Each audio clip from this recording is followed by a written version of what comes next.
Někteří lidi mají fakt štěstí. Pak jsou tady tihle, co přežili věci, u kterých si řeknete, že to prostě už nejde. Od pádu z 10 kilometrů, přes 14 měsíců na otevřeném oceánu, až po zásah meteoritem přímo do zadku. Dneska vám ukážu 10 příběhů lidí, kteří se dostali do situace tak bizarních, že kdyby to byl film, nevěřili byste, že je to podle skutečných událostí. Tak se pohodlně usaďte, připravte se a po tomhle videu už nikdy nebudete říkat, mám fakt blbej den. Andreas Mihavec. Zapomenutý ve vazbě. Andreas Mihavec byl 18letý kluk z Rakouska, který se v roce 1979 dostal do maléru. Policie ho zadržela kvůli drobnému přestupku a odvezla na stanici. Nic neobvyklého. Až na to, že ho zavřeli do cely a pak na něj prostě zapomněli. Ne na hodinu, ne na den, ale na 18 dní. Během té doby nedostal žádné jídlo ani vodu. Jediné, co měl, byla betonová cela a vlhké zdi. Přežil jen díky tomu, že pil kondenzovanou vodu, která stékala po omíce. Jeho váha šla dolů o 24 kg, to je víc než průměrná dietní výzva za půl roku. Tahle chyba byla tak obrovská, že když ho konečně objevili, nikdo nechápal, jak to mohl zvládnout. 3 policisté dostali soud, ale Andreas se stal nechtěným rekordmanem v čekání na večeři. Příště, až vám v restauraci řeknou, jídlo bude za chvilku, vzpomeňte si na Andrease. On čekal 18 dní a ještě si nemohl vybrat z jídeláku. José Salvador Alvarenga, 14 měsíců na moři. José Salvador Alvarenga byl zkušený rybář z El Salvadoru. V prosinci 2012 vyplul s kolegou na malém člunu na lov ryb. Jenže počasí se rychle zhoršilo, silná bouřka poškodila loď, motor vypověděl službu a prout je odnesl daleko od pobřeží. Zásoby jídla a vody vystačily na pár dní. Pak začal boj o život. Chytali ryby holýma rukama, jedli syrové želvy, ptáky a pili dešťovou vodu, kterou zachytávali do plastových lahví. Když nebylo nic, José pil i vlastní moč. Po 4 týdnech jeho kolega onemocněl z konzumace syrového masa a zemřel. José ho musel po několika dnech hodit přes palubu, jen aby přišel o rozum. Zůstal úplně sám. 14 měsíců, přesně 438 dní, se pohupoval na vlnách Pacifiku. Nakonec ho moře vyplavilo na Marshallovy ostrovy, vyčerpaného a dehydratovaného. Lidi mu zprvu nevěřili, ale lékařské testy potvrdili, že mluví pravdu. Já si stěžuju, když doma nejde Netflix 2 hodiny. Tenhle chlap byl bez signálu rok a čtvrt a jediné, co měl, byla želva a špatný počasí. Poon Lim. 133 dní v Atlantiku.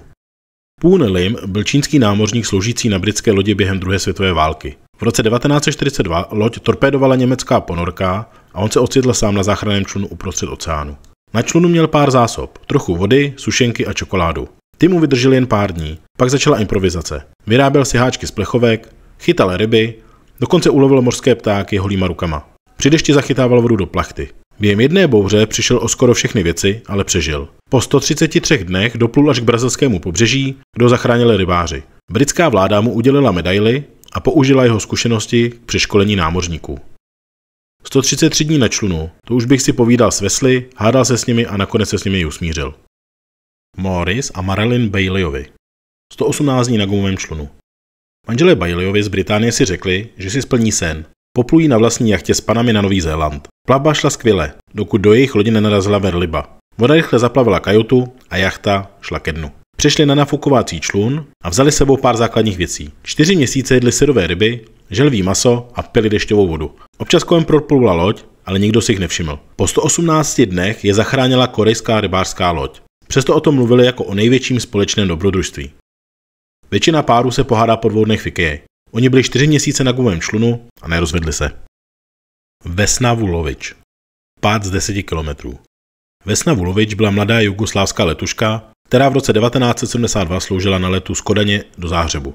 Během letu ve výšce 10 160 metrů v letadle explodovala bomba. Stroj se ve vzduchu doslova roztrhl na kusy a všichni na palubě kromě Vesny zemřeli. Vesna zůstala uvězněná mezi částí trupu a vozíkem s jídlem. Trosky dopadly na zasněžený svah, který částečně zmírnil náraz.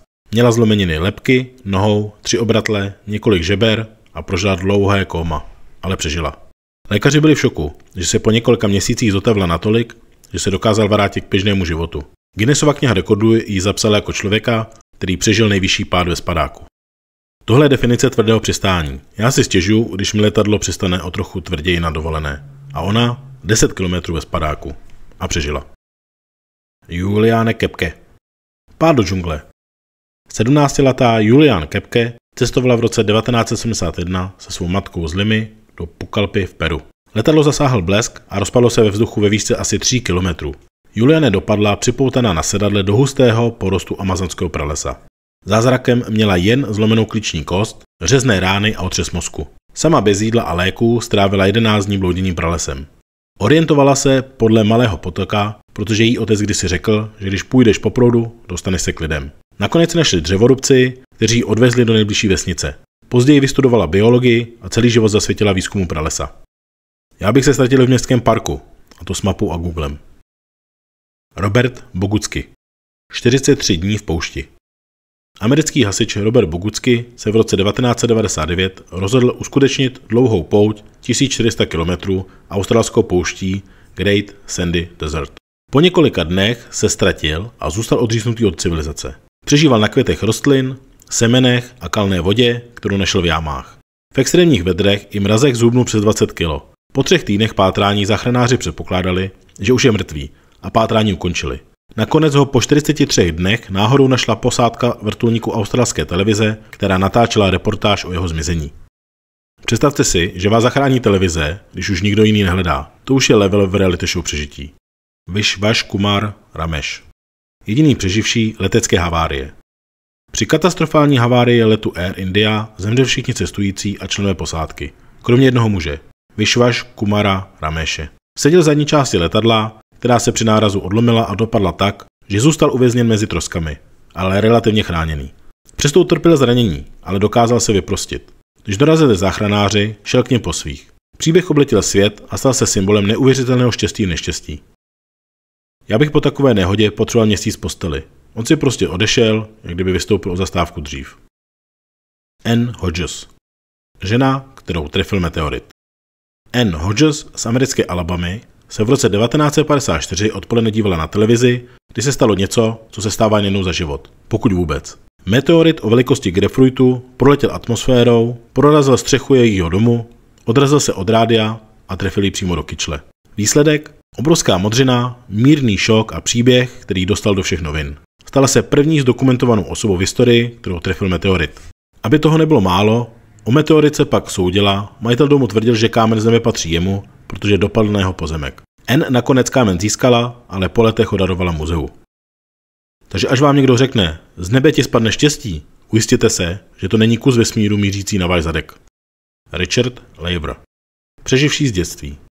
V roce 1985 bylo Richardovi Laverovi 12 let, kdy se stal jedním z pouhých několika přeživších havárie letu Delta 191 v Texasu. Při nehodě zahynulo 137 lidí, včetně jeho otce. Richard měl obrovské štěstí, seděl na místě, které při nárazu zůstalo relativně nepoškozené. I tak utrpěl vážná zranění a dlouho se zotavoval. Trauma z dětství se s ním táhlo celý život.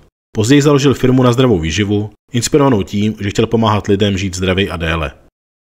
Já po traumatu s ním kyblík zmrzliny a jdu spát, on založil firmu. Tak tohle bylo 10 frérů, co přežili věci, u kterých by většina z nás skončila už v prvních 5 minutách. Upřímně, po těchto příbězích si začínám myslet, že můj největší životní výhra je, když najdu parkovací místo u baráku. Napište mi do komentářů, který příběh vás dostal nejvíc a jestli znáte někoho, kdo má vlastně šílený zážitek z přežití. A jestli se vám video líbilo, dejte odběr, slibuju, že vás nebudu držet na suchu 14 měsíců jako Jose. Díky, že jste dokoukali a uvidíme se příště.